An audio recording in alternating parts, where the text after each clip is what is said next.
two things will determine the fate of India. One would be how the world sees India in the next 4 to 5 years, and how India treats the world in the next 4 or 5 years.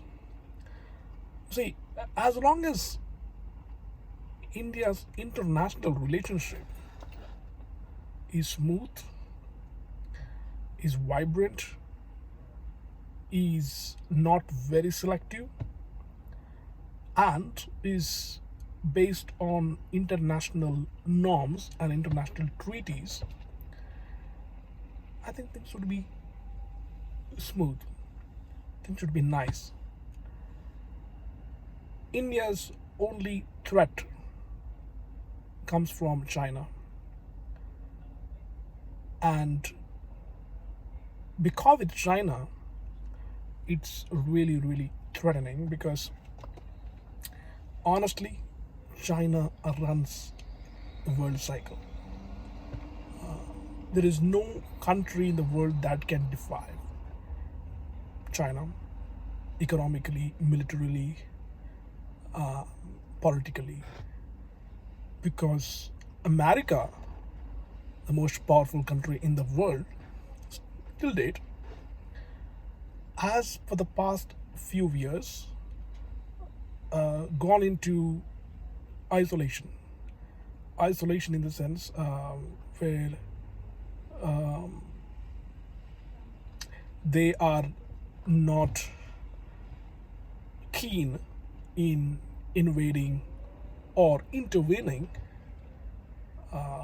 other countries or conflict zones in a manner in which they used to for the past 100 years or maybe last 70 years or so. It could be because the second phase of Obama was very mild. Obama, he wanted to withdraw from everywhere, from Iraq, from Afghanistan. There was a lack of interest in intervention in Syria. We saw how that ISIS thing got rampaged and how evil was unfolded. And then with Donald Trump coming in, he decided to stay away from anything. He said that we have crisis at home. Our people don't have jobs. We are struggling. Our economies are struggling. Our infrastructure is far worse. We need to concentrate inside, within us. And I think that is carried forward now by Joe Biden. Not sure who's gonna take over Biden. Doesn't look like he's gonna hang in there. But for India, to me, I feel that India's democratic values, federal values, are at stake. Of course, the secularism is completely out of the window. It doesn't exist anymore.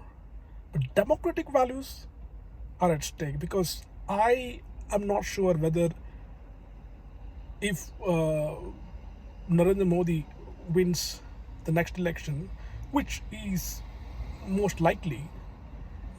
I don't see the polls, and we shouldn't be seeing the polls. Polls is nothing but just having by seeing the undercurrent and by sensing what's going on in the country. It is a done deal.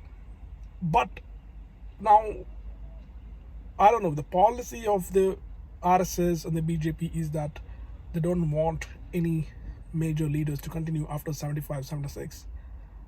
They would be sending them to Margadarshan Mandal, and that would be a phase where a transition phase may take place, where there is a possibility that most probably it could be Yogi Adityanath who would be taking over.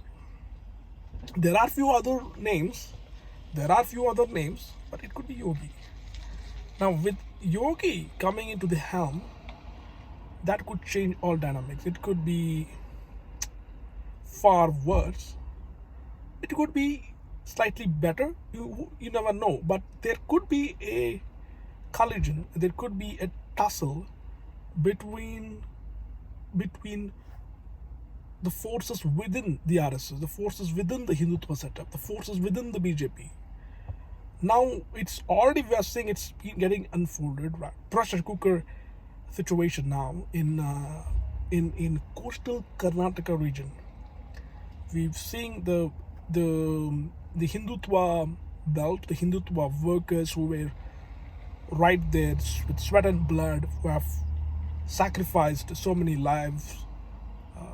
The family members, mothers have lost sons, sisters have lost their brothers, wives have lost their husbands. These guys who were working on ground for many years now all of a sudden say that we want power, we want to be a representative of the party. BJP for a long time had just used them for election purposes, but avoided them or created a demarcation with them, saying that they are not part of us. Like when it comes to violence in Gujarat and other parts, they said Bajrang Dal, no, but it's Bajrang Dal who did it. It's VHP who did it. It's Hindu Jagrana Vedike or Ramasene, or the church attack done by Bajrang Dal or Ramasene. They separated themselves from these hooligan, vandalistic, self-declared Hindutva organizations. Of course, they have connections to RSS, but BJP distanced themselves from these organizations. But now they're unapologetically claiming that they're part of us. And we saw that in the Karnataka elections, where Bajrang Bali and all that were mixed up and were brought up to the mainstream. Media also trying to stir it up. But the fact of the matter is the ground reality, what's happening in the Mangalore model. People talk about the Gujarat model, but nobody talks of Mangalore model. It is a laboratory of Hindutva, laboratory of divisive politics in the coastal belt. Because it's a small territory, Mangalore, Udupi, total population say just around 20-25 lakhs. Yet it is one of the hardcore Hindutva bases of the BJP. Since 1991, there has never been a non-BJP MP in Dakshina Kannada, non-BJP member of the parliament in Dakshina Kannada. That says a lot. Even this time, you don't see the same kind of Hindutva influx as much as it was in 2018. Yet it was 7-1. There are 8 seats in Dakshina Kannada and Udupi combined, out of which 8 seats in Dakshina Kannada, and out of which 7 have been won by BJP, 1 by Congress, and that's with a majority Muslim population zone, where UT Khader, a very popular candidate, also among Hindus as well, has won it. It is now the Speaker of the Assembly. So already we are seeing that some of the members of these Hindutva organizations, which were very active on ground, were helped BJP come to power for numerous occasions and have knocked door to door, gone door to door, and created that narrative, Hindutva narrative, at a grassroots level. Now the cadre is now up in arms. It's now rising up against the establishment. The BJP establishment is largely dominated by RSS and people belonging to a upper caste Hindu hierarchy. That and the people in the activist group, be it Bajrang Dal, VHP, these are actually people from lower strata of society or lower caste. Largely you have these Dalits, you have backward castes. These kids who have been exploited, they have not sent to school or colleges. That fees is not because they've lost it out because they didn't have enough funds to go to college. they've ended up, or they didn't have the enough guidance to go to school or end up in college, and they've ended up in the streets, and they've ended up being part of these organizations. Whereas kids from upper caste, afford caste, have ended up in big multinational companies in Bangalore, or they ended up in the Middle East, or they ended up in America. So, as you say, Amit Shah's son is not part of Bajrang Dal or VHP. Amit Shah's son is a secretary of the BCCI, the richest cricketing body in the, or richest sporting body in the world. So these leaders, they are not sending their children to die fighting for Hindutva. The kids that are dying are from poor class, are the sons and daughters of the poor people, the poor farmers, poor peasants, the laborers, the rickshaw drivers. All of a sudden, there is a realization, there is an awareness that we need to stand up and fight back. Despite the fact that large number of people have simply blindly voted for BJP, their MLAs are just useless. They simply lack any kind of class at all.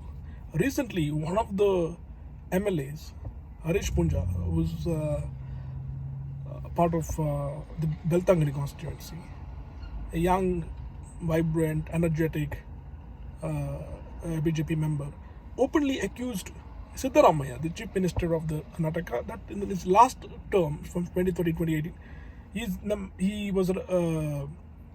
he has blood of 24 Hindutva workers in his hands. That has absolutely no base at all. It is absolutely one of the. There is no, forget about evidence. There's a baseless allegation, and many others. They simply lack class. They're not classy. They're just either arrogant. They lack education. They might be having a law degree, but they lack readership. They maybe most of them haven't read a single newspaper, single English newspaper in their lives. They might not have read a single book in their lives. So, they are the first representatives of their districts or their regions. And then you have a member of the parliament from Dakshin Kannada who is on fire. Like, there are people from hardline Hindutva groups to people in the social media who have been a large hardliners, Hindutva hardliners, who are up in arms against him. There is a total uproar against Nalin Kumar, who is a member of the parliament since 2009. So he's won 3 consecutive times. 3 consecutive times. Again, lacks education. He's just a 10th plus. He just finished his matriculation. Hasn't done anything. He has not even a single project that he could be proud of. Actually, Mangalore was seen as a second-tier city, was going to be the future of the country. There were so many projects that were going to come to Mangalore, which have simply gone away. What's remained in Mangalore or Dakshina Kannada, South Kannada, Udupi is Hindutva. Nothing else. Nothing else. And because of Nalin Kumar, he's just winning because of Hindutva. He's not winning because of his ability or his performance or his caliber. The last 2 times he has won it just because of Modi. People are seeing Modi and these guys are winning.